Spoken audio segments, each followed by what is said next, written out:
All right, so there's a vote set for Tuesday on the Build Back Better agenda, also perhaps the bipartisan infrastructure bill. Why is it imperative that these bills get voted on and become law? Well, clearly it contains so much to love. So, for example, can I just give you a couple examples?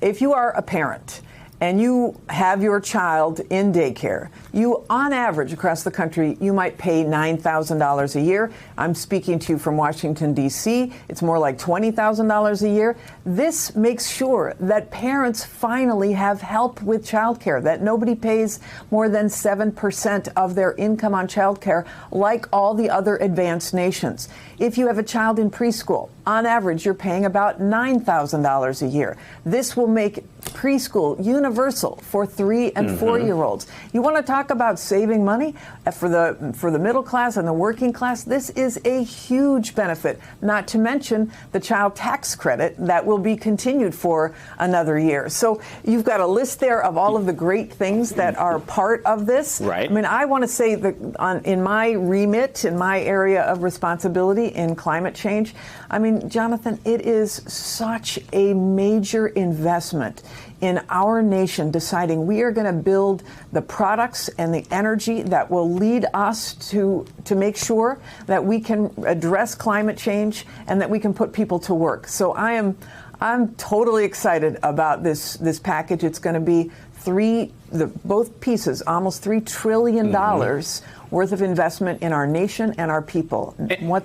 And paid for by the very wealthiest and not everyday citizens. And to be more specific, $15 billion for electric cars, $555 billion in total for clean energy. But and we put up on the screen earlier all of the things that are in the bill. But there are a couple of things, more than a couple of things, but there are a few things that didn't make it into the bill that would also help working families and American families. Prescription drugs, paid family leave, which started out as 12 weeks, dropped down to 4 weeks, and now is at no weeks. Why should people get behind this bill if these important priorities aren't in it? Well, first of all, it is a massive bill with huge benefits for people, and we want to make sure we get to those benefits right away, and benefits for the nation. You know, paid family leave, the fight is not over. We're going to continue to fight for that. And in fact, there may be 1 or 2 Republicans who have not lifted a finger for this particular bill who might be interested in supporting a narrower bill related only to paid family leave. And even Joe Manchin and Kristen Gillibrand, who's been a tremendous advocate for this, has said that she spoke with Senator Manchin, and he said that he would continue to work with her on it. So this is not, we didn't give up the ghost. This is not the end of the story. We will continue to fight for those priorities, including prescription drugs. But what's in this bill is amazing. It is a game changer for the nation and for working families. Well, Secretary, since you mentioned Senator Manchin, just wondering, have you had conversations throughout this entire negotiation period with Senators Manchin and Kyrsten Sinema? With Senator Manchin, I have. He's the chair of the committee that oversees energy. I have not been speaking with Senator Sinema.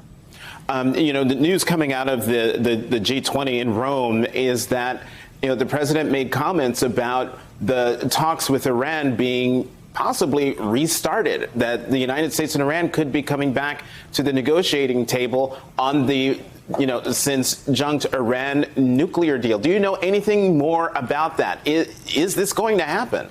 Well, what's been publicly reported, I can tell you, is that Iran's new leadership has said that they want to go back to Vienna, which is where the negotiations took place, by the end of November. Now, we have a little bit of cynicism. We'll see if, in fact, that happens. However, if it does, and if we are able to make progress on preventing Iran from having a nuclear weapon, we certainly want to make sure that that happens. Notice, though, that since the Trump administration got out of that deal, since we don't have the nuclear deal, it is true that Iran has made more progress toward enrichment of uranium, and that's really dangerous. So we want to prevent that from happening, and if Iran comes to the table in good faith, the United States will as well.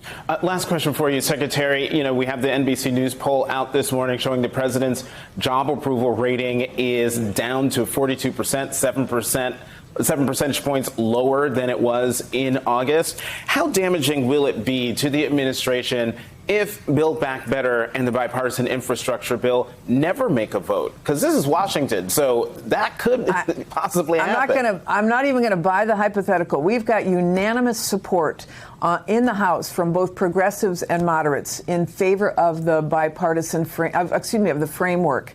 And that framework was the precursor, as you know, that the progressives were saying, to being able to vote on the infrastructure bill. Both pieces, infrastructure and framework, have unanimous support in the House. And the president wouldn't have put the framework forward if he didn't think that he had the votes, 50 votes in the Senate. We're going to see this happen, Jonathan. It is just shy of this vote, but it will happen because we have support, and the Democrats know how important it is for the American people. And as it says at the bottom of the screen, House Dems eye a Tuesday vote on both those bills.